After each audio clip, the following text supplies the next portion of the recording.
दोस्तों आज इस वीडियो के अंदर मैं बात करने वाला हूँ हमारी कुंडली के 6th हाउस के बारे में। जैसे कि मैं अपने पिछले वीडियोस में बात कर चुका हूँ फर्स्ट से लेके 5th हाउस के बारे में। आज हम बात करेंगे 6th हाउस के बारे में।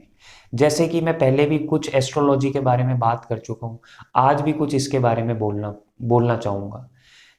ऐसा देखा गया है लोग बाग बहुत ज़्यादा परेशान होने के बाद या फिर बहुत ज़्यादा तकलीफ़ों के अंदर आने के बाद वो एस्ट्रोलॉजर्स के पास जाते हैं। क्योंकि ये वीडियो आज 6th हाउस के बारे में है, तो मैंने कई केसेस देखे हैं कि कई लोग बहुत ज़्यादा कर्जे से, कोर्ट केसेस के वजह से, कुछ छोटी मोटी बीमारियों की वजह से बहुत परेशान रहते हैं, तो फिर वो एस्ट्रोलॉजर्स के पास जाते हैं। अब ऐसा देखा गया है कि बड़े बड़े लोग जो जीवन भर तो उन्होंने कभी आध्यात्मिक की तरफ जुड़े नहीं, लेकिन एक बहुत बड़ा कर्जा या ऐसे कोर्ट केसेस होने के कारण फिर वो अध्यात्म की तरफ जुड़ते हैं या फिर एस्ट्रोलॉजर्स के पास आते हैं। अभी रिसेंटली हमारे पास दो एग्जाम्पल है, जैसे कि नीरव मोदी और विजय माल्या, जिनके पास भरपूर पैसा था लेकिन आज उनकी परिस्थिति ये है कि वो कर्जे के अंदर डूब चुके हैं। जरूर वो लोग भी एस्ट्रोलॉजर्स के पास गए होंगे, वो भी पंडितों के पास गए होंगे, लेकिन कब? जब उसका अंत आ चुका है। अब जब व्यक्ति कर्जों से, लिटिगेशन से ग्रसित हो जाता है और जब वो पंडितों के पास, एस्ट्रोलॉजर्स के पास जाता है, तो वो उसको जरूर उपाय देते हैं, या कोई भी नक पहनने को बोलते होंगे, या पूजा पाठ करने को कहते होंगे, हवन करने को कहते होंगे। अब क्या होता है इस समय? अब जब सारी चीजें उनकी उल्टी हो चुकी है, तो वो देखते हैं कि एक छोटा सा कोई उपाय किया जाए और उससे उनके सारे कर्जों का एकदम से नाश हो जाए। पर ऐसा नहीं होता है। एस्ट्रोलॉजी, जैसे कि मैं पिछले वीडियोस में भी बोल चुका हूं, एस्ट्रोलॉजीज हमें अध्यात्म से जोड़ती है। अगर हम इसे शुरू से जाने कि हमारी कुंडली में क्या वीकनेस है, क्या पॉजिटिवनेस है, तो हम हमारी लाइफ को उस तरीके से चला सकते हैं।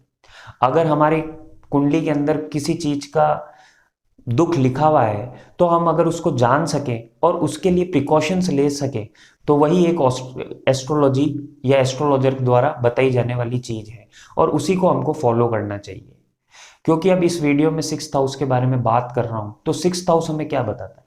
6th हाउस हमें बताता है ये एक बहुत ही त्रिक भाव है, और अगर ये किसी की कुंडली के अंदर भारी है या जिसका इफेक्ट बहुत ज्यादा है, तो आदमी जिंदगी भर इस 6th हाउस से ही लड़ता रहता है। ये हमें बताता है कर्जे के बारे में।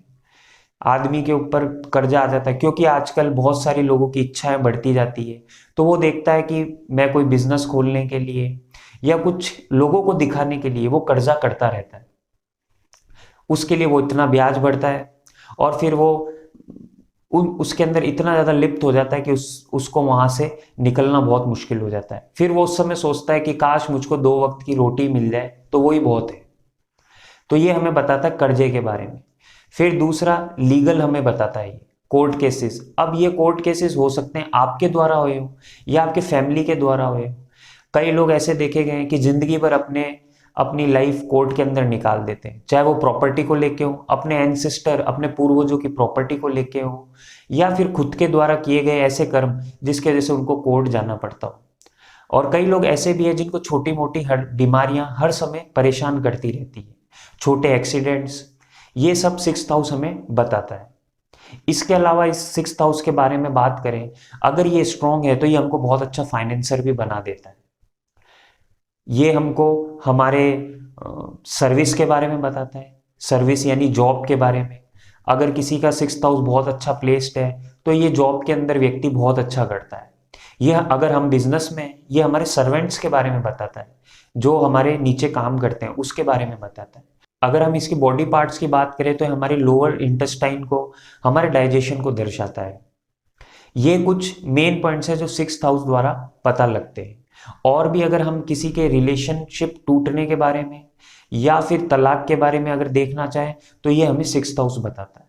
6th हाउस हमारी कुंडली में बहुत ही इंपॉर्टेंट हाउस है। अगर 6th हाउस का उपाय किया जाए और 6th हाउस को इवेल्युएट करके चला जाए, तो हमारे जीवन में हो सकता है हमें बहुत सारी परेशानियों से निजात मिल सके।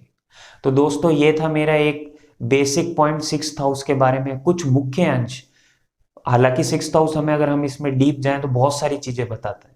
यहाँ पे हमको ये चीज कंसीडर करनी चाहिए कि हमारे 6th हाउस में किन ग्रहों का दुष्प्रभाव है, कौन से ग्रह बैठे हैं, वहां पे नक्षत्र कौन सी है, दशा अंतरदशा कौन सी है, उसके बाद ही हम 6th हाउस को एग्जैक्टली इवेल्युएट कर सकते हैं। तो ये था मेरा एक एनालिसिस 6th हाउस के बारे में। अगर आपको मेरा वीडियो अच्छा लगा तो प्लीज़ लाइक करें, शेयर करें और सब्सक्राइब करें।